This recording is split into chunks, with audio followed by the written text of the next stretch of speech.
Née dans les contrées désertiques du Sinaï, la Bible est une collection d'une soixantaine de livres, écrits sur une période de 16 siècles par une quarantaine d'auteurs. C'est le livre le plus ancien et le plus célèbre, traduit en plus de 2100 langues ou dialectes, lu et étudié par des gens de toute race. Diffusée en entier ou en partie à près d'1 milliard d'exemplaires chaque année, la Bible est le plus grand best-seller jamais sorti de l'imprimerie. Un livre unique dans lequel Dieu se révèle à l'homme. C'est le peuple d'Israël qui commença à rassembler les différents livres de la Bible et de les garder précieusement. Aussi, pour marcher sur les traces du Saint-Livre, il faut partir en Israël. La Bible, incarnation unique de la vérité universelle, fut écrite ici, dans cette contrée qu'on appelle Palestine, Israël ou Terre Sainte. Israël, c'est une terre merveilleuse. À tout moment, on rencontre des choses extraordinaires. Ben Gurion disait un jour, celui qui dans ce pays ne croit pas au miracle n'est pas un réaliste. La Bible, pour moi, c'est la parole de Dieu qui a été transmise d'abord à Moïse sur le mont Sinaï et qui a été, sur l'ordre de Dieu, retranscrite par Moïse lui-même. La Bible, c'est aussi l'histoire d'Israël. La Bible, c'est aussi l'histoire de Jésus. C'est le message d'amour que le Père a confié à ses enfants.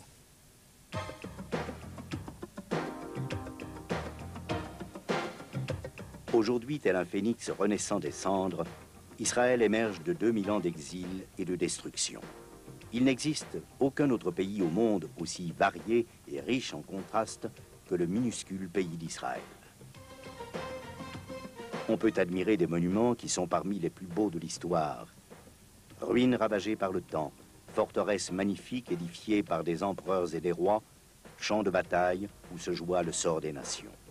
Ici ont vécu le patriarche Abraham, les rois David et Salomon, les prophètes Ésaïe, Jérémie et Ézéchiel.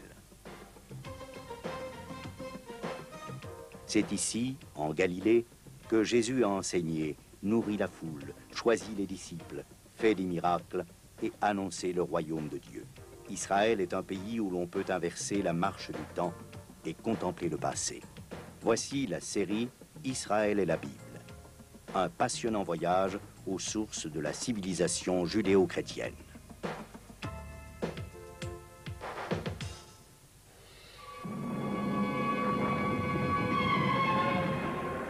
De 1939 à 1945, le monde va connaître la guerre la plus meurtrière de son histoire. Dans un discours, Hitler déclenche la terrible solution finale. Son objectif, exterminer le peuple juif. Eichmann et Himmler règnent en maître sur les déportations des Juifs d'Europe.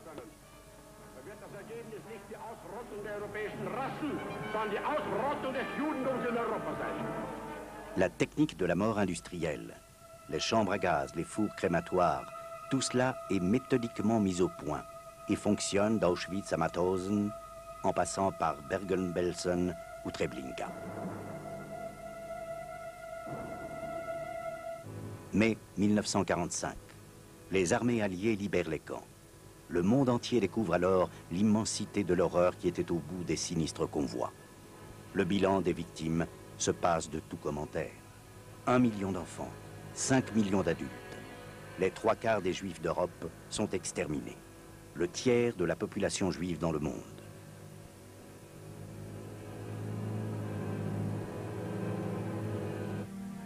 Les Juifs ont échappé de justesse à la destruction programmée. Ils prennent conscience qu'il leur faut trouver une patrie. Les émigrants arrivent clandestinement en Palestine, qui connaîtra les douleurs de l'enfantement d'un nouvel État. En 1947, les Nations Unies votent le partage de la Palestine. Le scrutin dure plusieurs heures, dans un climat houleux et passionné.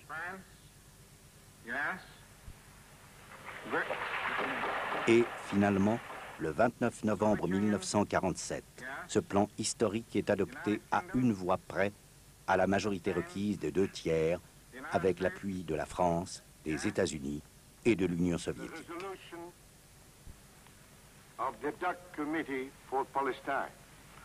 was adopted by 33 votes, 13 against, 10 abstentions. 19 siècles après la destruction du Temple, 2 ans après le plus terrible génocide jamais subi par un peuple, le monde entier va assister à la résurrection d'un État juif qui sera créé l'année suivante. Dieu se souvient de la promesse faite à Abraham, Isaac, Jacob et Moïse. Les prophètes de la Bible ont prédit cette renaissance d'Israël. Il y a 25 siècles, Ézéchiel a écrit ces paroles reçues de Dieu. « Je vous retirerai d'entre les nations, je vous rassemblerai de tous les pays, et je vous ramènerai dans votre pays. »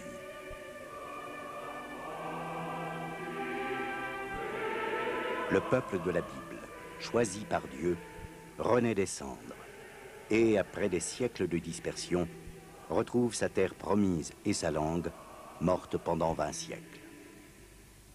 Curieusement, la même année où l'ONU vote son plan historique, un berger fait une découverte archéologique sensationnelle qui va, à son tour, confirmer la véracité de la Bible. Au courant de l'année 1947, un jeune bédouin qui cherchait un mouton perdu dans le désert de Juda a jeté un caillou dans un ravin où il supposait que l'animal se trouvait. Il a entendu le bruit d'un pot cassé. Et curieux, il est descendu dans ce ravin, il a découvert une grotte avec toute une série de jarres, et c'était le début de toute l'épopée de la découverte des textes de Qumran. La découverte qui s'est faite à Qumran restera probablement une des découvertes les plus importantes. C'était exactement comme si un bibliothécaire avait fermé la porte de sa bibliothèque, était parti avec la clé, et que 2000 ans plus tard, on rentre dans cette bibliothèque. Les textes de la Bible que les Juifs possédaient avant cette découverte à Qumran étaient le Codex d'Alep, une Bible juive du Xe siècle de notre ère. Ces manuscrits découverts à Qumran datent, eux, du IIe siècle avant notre ère, et ceci a permis aux historiens et aux biblistes de faire une étude comparée des textes bibliques du Xe siècle de notre ère avec ceux du IIe siècle avant notre ère. Et il n'y avait, pour ainsi dire, aucune erreur.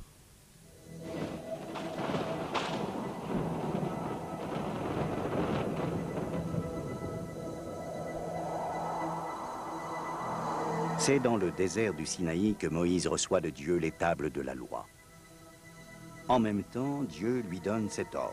« Écris ces paroles, car je traite alliance avec toi et avec Israël. » Moïse est l'auteur de la Torah, les 5 premiers livres de la Bible, écrits environ 1500 ans avant Jésus-Christ.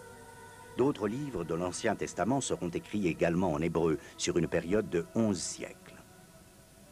En particulier les livres prophétiques et les psaumes. Avec la venue de Jésus de Nazareth, s'accomplissent les prophéties de l'Ancien Testament. Dieu scelle avec l'humanité une alliance nouvelle, signée par le sang du Christ sur la croix de Golgotha.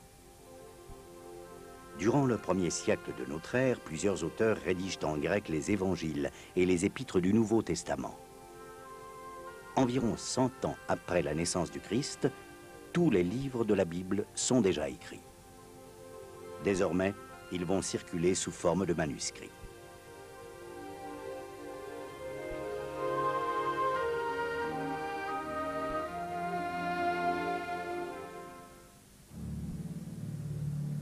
Au cours de ces 19 siècles, la Bible a failli disparaître plus d'une fois. Des hommes ont cherché à la détruire. Rois, empereurs ou chefs religieux vont s'acharner sur ceux qui l'honorent. Néron déclenche une terrible persécution des chrétiens. À Rome, lors des Jeux publics, les martyrs chrétiens sont jetés comme proie aux bêtes sauvages. L'empereur romain Dioclétien décide en l'an 303 l'extermination de tous les chrétiens et la destruction des Écritures saintes. Presque tous les manuscrits de la Bible sont détruits. Des centaines de milliers de croyants sont exécutés. Par décret des conciles et sous menace d'excommunication, la population du Moyen-Âge vit dans l'ignorance totale de la parole de Dieu. Les chrétiens qui s'attachent à la Bible sont torturés et massacrés. Luther lui-même doit attendre l'âge adulte avant d'avoir une Bible. Par la suite, une armée de théologiens rationalistes et la haute critique commencent à dénigrer le message biblique. Voltaire, mort en 1778, proclame qu'un siècle plus tard, on ne trouvera la Bible que chez les antiquaires.